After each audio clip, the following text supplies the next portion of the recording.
All ഇന്ന് ഭഗവാൻ ശ്രീകൃഷ്ണൻ നിങ്ങൾക്ക് തരുന്ന മെസ്സേജസ് എന്തൊക്കെയാണെന്ന് നമുക്ക് നോക്കാം. നമുക്കിവിടെ ഫസ്റ്റ് കിട്ടിയിരിക്കുന്ന കാർഡ് റെസ്പെക്റ്റ് ആണ്. ഇവിടെ ഭഗവാൻ പറയുന്നത് നിങ്ങൾക്ക് അറിവ് പകർന്നു തന്ന എല്ലാ ഗുരുക്കന്മാരോടും ബഹുമാനം കാണിക്കുക എന്നുള്ളതാണ് ഫസ്റ്റ് മെസ്സേജ്.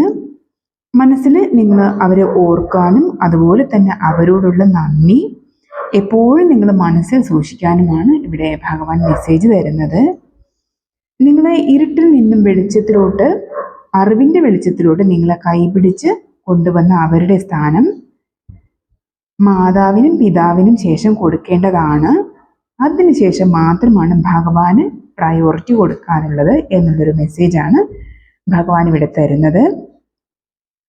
ഈ നന്ദിയും കടപ്പാടും ഉള്ളവർക്ക് ഭഗവാനിൽ നിന്നും ആത്മീയ ജ്ഞാനവും അതുപോലെ തന്നെ അനുഗ്രഹങ്ങളും ലഭിക്കുന്നതാണ് എന്നുള്ളൊരു മെസ്സേജാണ് ഇവിടെ ഭഗവാൻ തരുന്നത്. അപ്പോൾ നിങ്ങളുടെ ഗുരുക്കന്മാരെ എപ്പോഴും സ്മരിക്കുക. അത് നേരിട്ട് കണ്ട് അവരോട് ആ നന്ദിയും കടപ്പാടും അറിയിക്കാൻ പറ്റിയില്ലെങ്കിൽ പോലും നിങ്ങൾ മനസ്സിൽ എപ്പോഴും നിങ്ങൾ ആ റെസ്പെക്റ്റ് കാത്തു സൂക്ഷിക്കുക എന്നുള്ളതാണ് ഭഗവാൻ ഇവിടെ പറയുന്നത്. മാതാപിതാ ഗുരു ദൈവം എന്നാണല്ലോ, അപ്പോൾ അത് ഗുരുവിന് അത്രയും തന്നെ പ്രയോറിറ്റി നിങ്ങളുടെ ലൈഫിൽ കൊടുക്കുക. അത് നിങ്ങൾക്ക് ആത്മീയ ഉന്നതി കൈവരിക്കാനുള്ള ഒരു ആയുധം തന്നെയായി മാറും എന്നുള്ളൊരു മെസ്സേജ് തന്നെയാണ് ഇവിടെ ഭഗവാൻ തരുന്നത്. അടുത്തത് പേഷ്യൻസ് ആണ്. നിങ്ങളിപ്പോൾ ചെയ്യുന്ന പ്രവൃത്തി അത് എന്ത് തന്നെ ആയിരുന്നാലും അത് ഇപ്പോൾ പുരോഗമിച്ചു കൊണ്ടിരിക്കുന്നുണ്ട് എന്നുള്ളൊരു മെസ്സേജാണ് ഇവിടെ ഭഗവാൻ പറയുന്നത്. ഇനിയും നിങ്ങൾ ആ പ്രവൃത്തികൾ കണ്ടിന്യൂസ് ആയിട്ട് ചെയ്തുകൊണ്ടിരിക്കുക. വിശ്വാസത്തോടെയും അതുപോലെ തന്നെ ആത്മാർത്ഥതയോടെയും ചെയ്തുകൊണ്ടിരിക്കുന്ന പ്രവൃത്തികളെല്ലാം കണ്ടിന്യൂ ചെയ്യുക എന്നുള്ളൊരു മെസ്സേജാണ് ഇവിടെ ഭഗവാൻ പറയുന്നത്. നിങ്ങൾ ചെയ്യുന്ന എല്ലാ പ്രവൃത്തികളും ഭഗവാൻ കാണുന്നുണ്ട്. അതിൻ്റെ ആ റിസൾട്ട് നിങ്ങളോട്ട് എത്തിക്കൊണ്ടിരിക്കുകയാണ് എന്നുള്ളൊരു മെസ്സേജാണ് ഇവിടെ തരുന്നത്. നിങ്ങൾ ക്ഷമയോടെ കാത്തിരിക്കുക. നിങ്ങൾ ആങ്സൈറ്റിയും ഡിപ്രഷനും ഒന്നും എടുക്കാതെ നിങ്ങൾ വളരെയധികം ക്ഷമയോടെയും പക്വതയോടെയും ഇവിടെ കാത്തിരിക്കുക എന്നുള്ളൊരു മെസ്സേജാണ് തരുന്നത്. ഡിവൈൻ ടൈമിൽ നിങ്ങൾ ഉറച്ചു വിശ്വസിക്കുക. അതുമായിട്ട് ആ വിശ്വാസവുമായിട്ട് മുന്നോട്ട് പോവുക. കാരണം നിങ്ങളെ കാത്തിരിക്കുന്നത് നിങ്ങളെ തന്നെ അത്ഭുതപ്പെടുത്തുന്ന തരത്തിലുള്ള ഒരു റിസൾട്ടിലേക്കാണ് നിങ്ങളെ ഭഗവാൻ കൊണ്ട് എത്തിക്കുന്നത് എന്നുള്ളൊരു മെസ്സേജാണ് ഇവിടെ തരുന്നത് കേട്ടോ. അപ്പോൾ നിങ്ങൾ ആത്മധൈര്യം കൈവിടാതെ നിങ്ങളുടെ ഡ്യൂട്ടീസ് എല്ലാം കൃത്യമായിട്ട് ചെയ്ത് മുന്നോട്ട് പോവുക. ക്ഷമയോടെ കാത്തിരിക്കുക. ഭഗവാനെയും ഡിവൈൻ ടൈമിനെയും വിശ്വസിക്കുക. നിങ്ങൾക്കുള്ള റിസൾട്ട് റെഡി ആയിക്കൊണ്ടിരിക്കുകയാണ്. ആ കറക്റ്റ് ടൈമിൽ തന്നെ നിങ്ങളിലോട്ട് എത്തിച്ചേരും എന്നുള്ളൊരു മെസ്സേജാണ് തരുന്നത്. അടുത്തത് പ്യൂരിറ്റി ആണ്. നിങ്ങളുടെ ഉദ്ദേശശുദ്ധി എന്ന് പറയുന്നത് വളരെയധികം വ്യക്തവും പരിശുദ്ധവുമാണ് എന്നുള്ളൊരു മെസ്സേജാണ് ഇവിടെ ഭഗവാൻ തരുന്നത്. നിങ്ങളുടെ ഓരോ പ്രവർത്തനങ്ങളും ഭഗവാൻ കാണുന്നുണ്ട്. നേരത്തെ കിട്ടിയ അതേ മെസ്സേജ് തന്നെയാണ്. നിങ്ങൾ ചെയ്യുന്ന എല്ലാ പ്രവർത്തനങ്ങളും ഭഗവാൻ കാണുന്നുണ്ട്. നിങ്ങളുടെ ഹൃദയശുദ്ധി തന്നെയാണ് നിങ്ങൾക്ക് ഏറ്റവും കൂടുതൽ സ്ട്രെങ്ത് തരുന്നത് എന്നുള്ളൊരു മെസ്സേജാണ് ഇവിടെ തരുന്നത് ഭഗവാൻ. നിങ്ങളുടെ ഈ സ്വഭാവ വിശേഷങ്ങൾ നിങ്ങളിലോട്ട് ഭഗവാന്റെ കൃപാ കടാക്ഷങ്ങൾ ചൊരിയുന്നതിന് ഒരു കാരണമാണ് എന്നാണ് ഇവിടെ പറയുന്നത്. നിങ്ങൾ അത്രയേറെ പ്രീതിക്ക് പാത്രവരാണ് എന്നുള്ളൊരു മെസ്സേജാണ് ഇവിടെ ഭഗവാൻ തരുന്നത്. നിങ്ങളുടെ ഈ ആത്മാർത്ഥത എപ്പോഴും നിങ്ങൾ കൂടെ കൊണ്ടുപോകണം എന്നുള്ളൊരു മെസ്സേജാണ് ഇവിടെ കിട്ടുന്നത്. പിന്നെ ഒരു മെസ്സേജ് തരുന്നത് എന്താണെന്ന് വെച്ചാൽ നിങ്ങളുടെ എനർജി ഡൗൺ ആക്കുന്ന തരത്തിലുള്ള ഒരു കാര്യങ്ങളിലും നിങ്ങൾ ശ്രദ്ധ കൊടുക്കാൻ പാടില്ല എന്നുള്ളൊരു മെസ്സേജാണ് ഇവിടെ കിട്ടുന്നത്.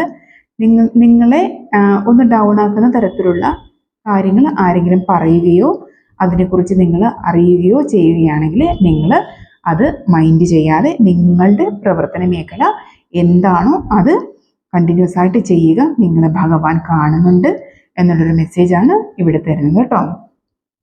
അടുത്തത് ഗീത ഡെക്കിൽ കിട്ടിയ കാർഡ് എന്താണെന്ന് വെച്ചാൽ ഡയറക്ഷൻ ഫ്രം ദ ഹാർട്ടാണ്. അപ്പോൾ ഭഗവാൻ പറയുന്നത് ഭഗവാൻ നിങ്ങളുടെ ഹൃദയത്തിൽ തന്നെ വസിച്ച് നിങ്ങൾക്ക് വേണ്ട എല്ലാ മാർഗനിർദ്ദേശവും നിങ്ങൾക്ക് അപ്പോൾ തന്നെ ഭഗവാൻ തരുന്നുണ്ട് എന്നുള്ളൊരു മെസ്സേജാണ് ഇവിടെ ഭഗവാൻ തരുന്നത്.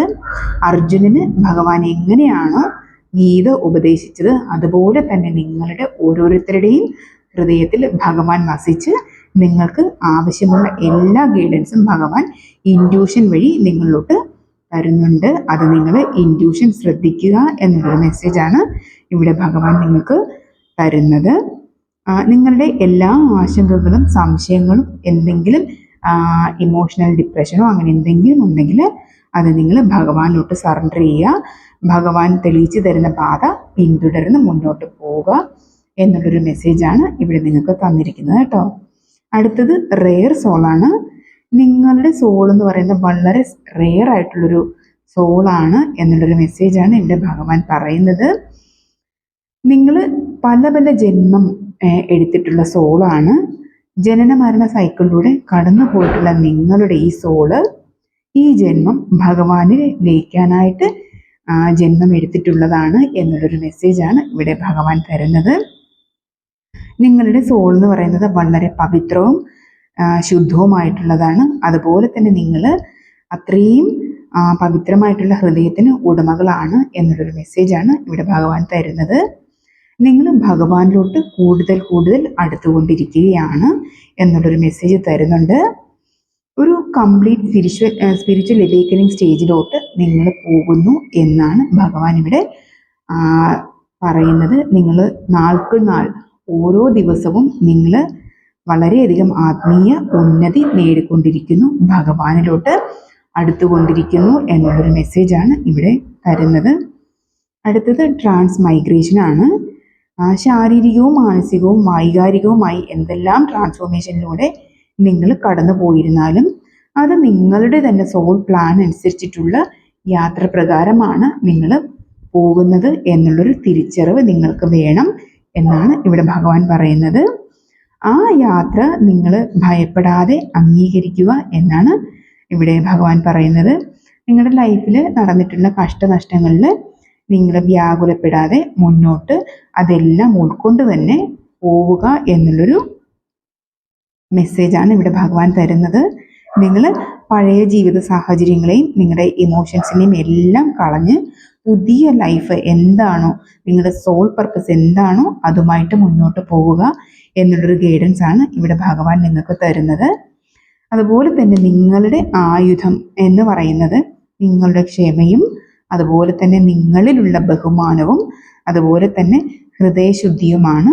നിങ്ങളുടെ തന്നെ ആത്മീയ ചൈതന്യം വർദ്ധിപ്പിക്കുന്നതിന് ആവശ്യമായിട്ടുള്ള ടൂൾസ് എന്നുള്ള മെസ്സേജാണ് ഇവിടെ ഭഗവാൻ പറയുന്നത്. വളരെ പോസിറ്റീവായിട്ടുള്ള നല്ല മെസ്സേജസ് ആണ് ഇന്നിവിടെ കിട്ടിയിരിക്കുന്നത്, ഭഗവാൻ നിങ്ങൾക്ക് തന്നിരിക്കുന്നത്. അപ്പോൾ നിങ്ങളുടെ സോൾ എന്ന് പറയുന്നത് അത്രയേറെ പുണ്യമായിട്ടുള്ളൊരു സോളാണ്, ഭഗവാനിൽ ലയിക്കാനായിട്ട് ജന്മമെടുത്തിട്ടുള്ള സോളാണ് എന്നുള്ളൊരു മെസ്സേജാണ് ഭഗവാൻ നിങ്ങൾക്ക് തരുന്നത്. അപ്പോൾ നിങ്ങൾ ഓരോരുത്തരും ഭഗവാനിലോട്ട് അടുത്തുകൊണ്ടിരിക്കുന്ന സോളാണ്, അത് അംഗീകരിക്കുക, മനസ്സിലാക്കുക. അപ്പോൾ ഇനി ഇതിൽ സോൾ പർപ്പസ് മനസ്സിലായിട്ടില്ല എന്നുള്ളൊരു ആശങ്കയുള്ളവർ നിങ്ങൾ ശരിക്കും നന്നായിട്ട് മെഡിറ്റേറ്റ് ചെയ്യുക. ഭഗവാനായിട്ട് തന്നെ നിങ്ങളുടെ സോൾ പർപ്പസിലോട്ട് നിങ്ങളെ കണക്റ്റാക്കി തരുന്നതാണ്. അപ്പോൾ നിങ്ങളുടെ ഇൻറ്റ്യൂഷൻ വിശ്വസിക്കുക, മെഡിറ്റേഷനൊക്കെ ധാരാളം സമയം നിങ്ങൾ കണ്ടെത്തുക. നിങ്ങളുടെ സെൽഫ് വർത്ത് എന്താണെന്നും നിങ്ങളുടെ സോൾ പവർ എന്താണെന്നും നിങ്ങൾ മനസ്സിലാക്കി മുന്നോട്ട് പോവുക എന്നുള്ളൊരു മെസ്സേജാണ് ഭഗവാൻ ഇവിടെ നിങ്ങൾക്ക് തന്നിരിക്കുന്നത്. അപ്പോൾ ഓൾ ദ വെരി ബെസ്റ്റ് എല്ലാവർക്കും. Thank you.